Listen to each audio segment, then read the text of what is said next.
Les doy la bienvenida al espacio de cultura de France 24, hoy en compañía del director de cine Leonardo Barbuy de la Torre, cuyo primer largometraje Diógenes está compitiendo en esta edición del Festival de Cine de Lima, un relato en blanco y negro e íntegramente en idioma quechua sobre una familia que vive aislada en las montañas peruanas hasta que la muerte venga a golpear a su puerta. Muchas gracias, Leonardo, por compartir este momento con nosotros. Gracias también.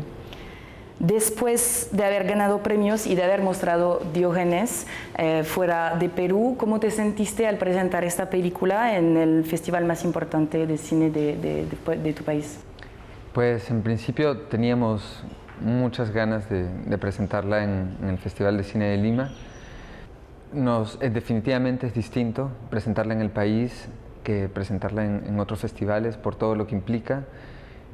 Ha sido muy emocionante que hayan podido viajar actores y representantes del pueblo, que es un pueblo bastante pequeño en la sierra de Ayacucho, y poder compartir unos días, tanto en cuestiones vinculadas al estreno, como también, digamos, el acompañarlos en su estadía acá en la ciudad y en una ciudad que está cerca al mar, incluso acompañar a algunos de ellos a conocer el mar por primera vez. Por primera vez, a ver sí. el mar por primera vez. Así que han sido unos días intensos, pero muy lindos.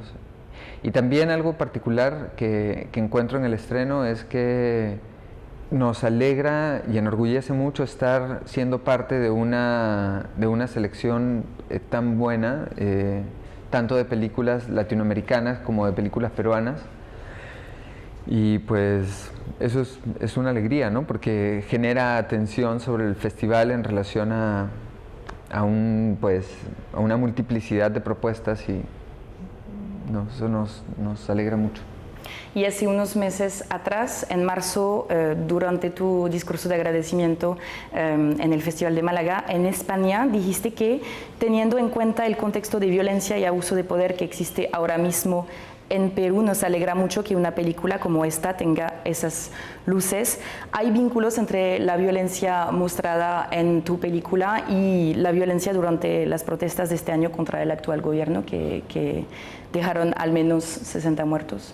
Teniendo en cuenta que la mayoría de personas que han muerto, digamos, en el contexto de las protestas, son personas justamente que pertenecen a comunidades que son bastante vulneradas, no solamente en la actualidad y por este gobierno, sino en la historia del país, que hacen parte de un discurso que parece permanente y legitimado desde las cúpulas de poder en relación a una mirada racista, clasista también, y pues que busca perpetuarse en el poder justamente a partir de esas distancias y ese abuso. La película guarda digamos, o permite un paso reflexivo en relación justamente a esos estadios de abandono, ¿no? Claramente también nos damos cuenta de que por un lado nuestra película propone una mirada dirigida, si se quiera, a ver cómo nos pensamos a partir de la violencia y cómo entendemos que tenemos que reconocernos frente a nuestros muertos y desaparecidos para poder entender quiénes somos y no perpetuar justamente esos mecanismos. Nos damos cuenta que desde el discurso del gobierno actual principalmente y como otros anteriores también, justamente lo que se hace es justificar la violencia, ¿no? Se condena al que protesta, se condena al que está casi como si estuviera pasando frente a una práctica de tiro y es una pena que le haya caído una bala, ¿no? Pero no hay un discurso que se sitúe justamente a partir del lugar de responsabilidad, ¿no? Y eso pues está claramente cubierto desde un velo de impunidad que nos viene acompañando hace siglos, ¿no? Sin querer, la película se está estrenando 20 años después de la entrega del informe de la Comisión de la Verdad y Reconciliación. Vamos a ser parte de algunos de los eventos de la entrega del informe, porque principalmente la película, cuando la empecé a pensar hace 7 años, sí es una película que conscientemente trabajaba las nociones del posconflicto, ¿no? ¿Qué pasa con los hijos del conflicto? ¿Qué pasa con los nietos del conflicto? ¿Qué pasa con quienes no lo han vivido directamente, pero lo perciben en la densidad de las relaciones familiares, de los silencios que guardan? Y en fin, es un contexto penoso, pero muy interesante, y en el que la película puede traer temas que es necesario trabajar ahora. Y si bien la historia de esta película Diógenes tiene este contexto real que existió, es una historia ficcional, y tú cuentas en entrevistas que nació de un sueño. ¿Nos puedes contar este sueño? Bueno, cuando yo era pequeño, iba a la casa de mis abuelos en la sierra, y siempre regresando, pues tengo esta imagen muy clara de mirar a unas pequeñas casas que estaban en la cima de la montaña, y de pequeño no sabía que eran casas de pastoreo, que eran estancias intermitentes, que nadie vivía ahí permanentemente, ¿no? Pero yo siempre pensé que vivían permanentemente, y sí es una imagen en la que pensé mucho en mi infancia. Luego olvidé eso, y a los 30 años, en este sueño, estoy caminando a una de estas estancias, y entro y me encuentro con un hombre muerto. Y claro, es un sueño muy raro, pero al levantarme también empiezo a vincular eso con mi paternidad. Yo tengo 2 hijos, y ver qué pasa con la muerte. Y desde la infancia, hacía poco tiempo, mi padre había muerto, y eran como, creo que temáticas que estaban muy presentes. Y a partir de eso empezó a desarrollarse la idea de, claro, yo he soñado esto en un contexto serrano, no en un contexto citadino, ¿no? O en la capital.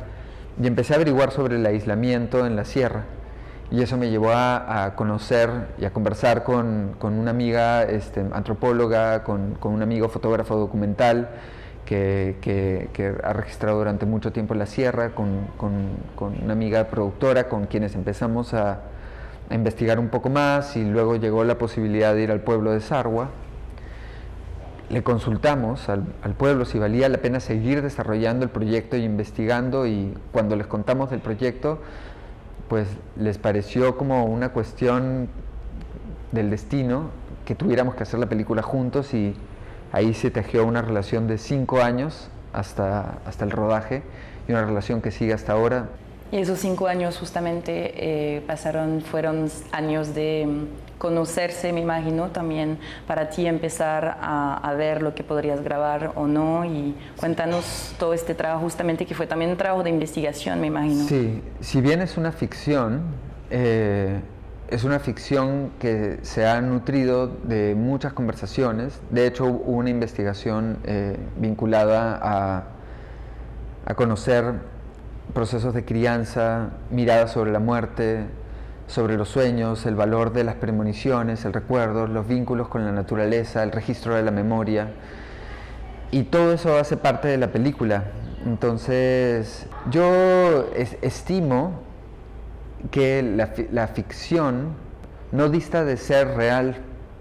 O sea, en tanto tiene justamente una mirada sobre cómo se configuran las relaciones en la realidad, incluso en las fantasías, ¿no? Ahora, justamente esta ficción no parte únicamente de ideas que yo he podido tener en mi escritorio, sino son ideas que han partido del diálogo con el pueblo. Hemos terminado trabajando con actores naturales del pueblo de Sarwa, y parte del equipo de las áreas, fotografía, sonido, producción, etcétera, dirección, han sido conformadas también por personas del pueblo que han entrado a trabajar en las áreas, pero también un poco a tener una experiencia formativa. Entonces, la música ha sido estudiada y recogida también de conversaciones, de asistir a festividades, escuchar los instrumentos que se tocan ahí, conversar con músicos locales, en fin. Y esta película, Diógenes, es una película bastante dura, difícil, que habla de la muerte, de un contexto muy violento, pero también es una película muy estética. La luz, el negro y blanco también de la imagen, sobre todo si la fotografía es muy bella. ¿Qué querías provocar al espectador con este contraste entre esta violencia y esta imagen? Siento que las violencias en general, y hablemos de la violencia particular que ha ocurrido en esa región, es una violencia de contrastes y de muchas zonas oscuras. Claramente hablar en términos de belleza es complejo, porque cuando en cualquier producción artística uno trata de ser consistente entre las decisiones estéticas con las historias de las que uno se está haciendo cargo, lo bello termina siendo una consecuencia, pero no una intención inicial. La intención inicial es que la fotografía dé cuenta de lo que tiene que ver con las historias. Y de hecho, pues sí, sentimos y lo conversábamos con los directores de fotografía, con Musuk Nolte y Mateo Guzmán, que el tener, por ejemplo, oscuros y negros profundos, ¿no? Que a veces son iluminados por una lámpara que transita dentro de ese negro, como tratando de encontrar qué iluminar, o este momento en el que el padre está ya buscando prender una lámpara y no lo consigue, y guarda como ciertas relaciones con anuncios, en fin, o los contrastes en la naturaleza, ¿no? con el sol detrás de una planta muy grande que genera una sombra. Y sí termina generando imágenes muy bellas, pero si uno creo que se da tiempo a tener una lectura de qué es lo que está ocurriendo dentro de esa belleza, hay una narrativa sobre justamente qué se ilumina finalmente y qué no, ¿no? Como en la escena del rito fúnebre y el árbol final. O sea, hay como cuestiones que pueden tener lecturas en relación a justamente la luz y la sombra. Y ahora, otra cuestión también es que tanto con la fotografía como el sonido de la música y el contrapunto que se hace entre estas capas, creo que es importante tener en cuenta de que guardan un valor narrativo. Bueno, Leonardo, muchas gracias por tu tiempo. Gracias, también. Y gracias a ustedes por su confianza. Sigan con nosotros. Hay más cultura en France 24 y france24.com.